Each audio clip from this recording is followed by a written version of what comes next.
ஒரு நெருப்பு பந்து எடுத்து கயித்துல கட்டி வேகமா சுத்துனா, ஒரு சூறாவளி மாரி பொறி பறக்கும் பார்த்தீங்களா? அதுக்கு பேரு தாங்க மாவெளி. சூறாவளியோட வேறொரு தமிழ் பெயர். கிட்டத்தட்ட 4000 ஆண்டுகளுக்கு முன்பிருந்தே தமிழகத்தில தமிழர்கள் கொண்டாடிய ஒரு பண்டிகை. கார்த்திகை தீபத் திருவிழா. அதில வந்து மாவெளிய சுத்துற பழக்கம் இருக்கு. ஆ இன்னும் சொல்லப்போனா, கற்கால மனிதர்களே இந்த மாவெளிய சுத்தியிருக்காங்கன்ற கல்வெட்டு ஆதாரங்கள் கூட இருக்குங்க.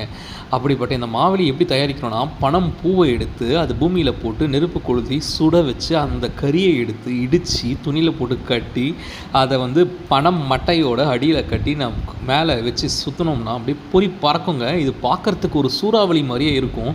அதனால தான் இதுக்கு பேர் வந்து மாவெளி அப்படின்னு வச்சிருக்காங்க. மத்த மாவட்டங்கள்லாம் சொக்கப்பனை தான் கொளுத்துவோம். வட தமிழக மாவட்டங்கள்ல மாவெளி தாங்க சுத்துவோம். எப்படி சூறாவளி மாரி சுத்தி சுத்தி சுத்துறோமா? தீபாவளினா பட்டாசுங்க, கார்த்திகை தீபம்னா மாவெளிங்க. இனிய தீப திருநாள் நல்வாழ்த்துக்கள்.